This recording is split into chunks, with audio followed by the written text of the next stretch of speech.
All right, Jason.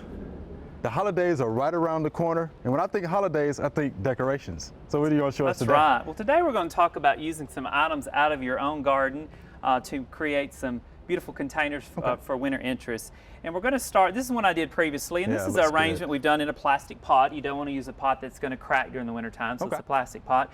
There were plants in this up until yesterday from the summer, elephant ears and petunias and potato vines, so I cut those out. And so we're going to demonstrate that. This arrangement would be, it's really more or less one-sided, so you'd push this against the house or view it from one side. The one I'm going to make now, it can view from all the way around. So first step is, again, this is a plastic container that we've had plants in this summer, and we're just going to cut those plants off right at the soil line. And you don't want to disturb the soil because you really need that firm soil and the existing roots to help hold the greenery that you're going to put in. So we're just getting rid of those summer annuals. And then you can see there we've got the nice firm soil from our summer. And we'll just begin with a selection of greenery. So all of these things I cut actually out of the UT gardens, but I have many of these in my garden at home as well. And I like to cut the stem at an angle, and that allows you to penetrate the soil a little bit easier. So you just start by pushing it in the soil. And so the existing roots that are already there actually holds it in place. Yeah, it makes the soil firmer and works like Oasis. You know, if you were making a fresh arrangement, the florist oftentimes uses Oasis, a product that's kind of like foam that keeps your plants upright or the cut flowers upright. So our soil is serving the same purpose as that Oasis. Also, by keeping that soil moist, it keeps the plants from drying out, the greenery. So it lasts longer if you can keep that soil moist as well. Okay, so that's our gray owl juniper. I'm going to add a little bit of, this is blue Fitzer.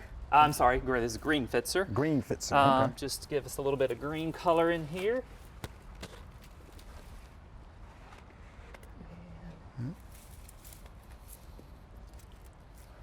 Again, cutting it at an angle makes it a little bit easier to penetrate the soil. I can definitely tell you've done this a time or two. And then for a little more variety, we're going to add some Arizona cypress. This is a cultivar called Carolina Sapphire. See how it contrasts nicely with the green of that green Fitzer. Has a nice smell to it. It does. And then we'll switch over to gold. And gold to me is premium in the cut Christmas world. This is a golden Arizona cypress called Golden Pillar. Right. Beautiful. Really brightens up the arrangement. If you were to go to a florist and buy cut greenery, you're going to pay a premium for it. This little bit right here might be $30, $40 just for the loose product, and you're certainly going to pay a lot more for anything with gold foliage. Oh wow! Just because it's not as common in the landscape, but these are things when you're picking out shrubbery for your house or your landscape to think about, things with winter interest and with bright colors during the winter months as well. I mean, that really stands out, Jason. Yeah, so that really brightens it up. It does. Okay. Then we're going to switch over to a little bit of a holly. This is Foster holly. This is one of the most common hollies. And you know, it's really my favorite holly. It's tough as nails. It gets really big. Unfortunately, maybe in the 60s and 70s, they were overused and they were planted at almost every corner of the house. And they were planted too close to the house and they got too large, and they really should be out further away, and they work great in screen plantings. But it's a really good holly for berry production, and a tough plant, and works great, as you can see here, in arrangements. And those berries give it a nice pop. Absolutely. I mean, those are real bright. Then we're going to take a little bit of magnolia. This is southern magnolia called Little Jim, which is a dwarf magnolia.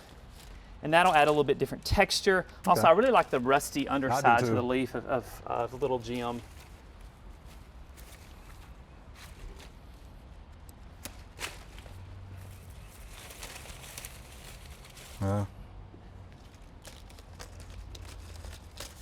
It's better if the stems actually do touch the soil and not rest in amongst the greenery, but sometimes you end up doing that. Again, because if it's in the soil, it's going to absorb some moisture from the water, the rain that it might get. Here's a little bit more gold. This is Cripsii Camasiferus. This is a little bit more common in the landscape, so more people would have this in their landscape. Again, it's another one of those shrubs that gets big over time and is often put in the wrong place. They can easily be 15, 20 feet tall.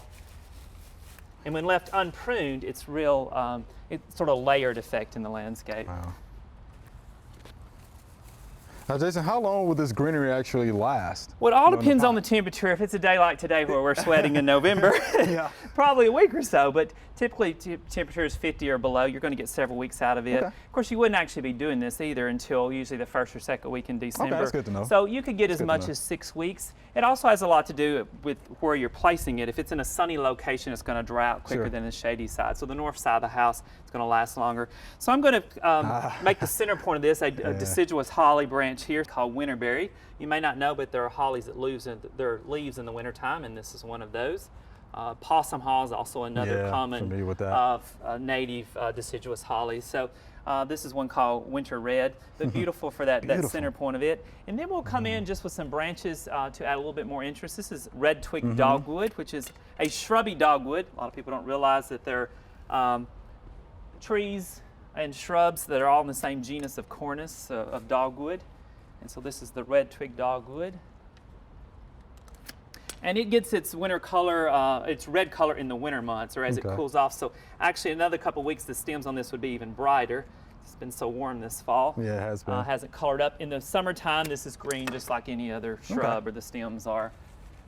That adds a little bit more interest to the arrangement. And again, it's something that folks can plant in their own landscape, Oh, absolutely. Right? These are common plants that you can find at the nursery. And then I'll add just a touch of twisted willow or contorted willow to give you a little bit more pizzazz in the arrangement.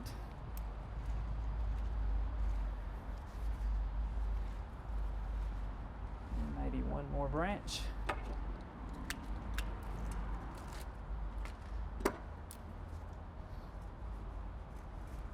So once you finish this, get in the spot that you want it to stay in and water it well, and just check on it maybe once or twice a week to see that the soil is still moist, and that will help it last longer.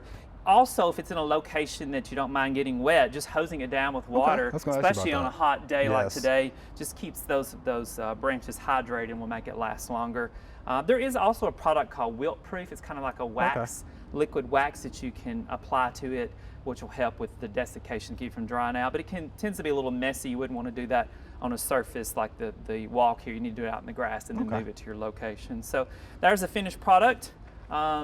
It looks good, and you can keep fiddling and adding more. And of course you can add a bow. I'm not a big bow person. I like nature as it is, but a lot of people would put a big bow on there as well. So.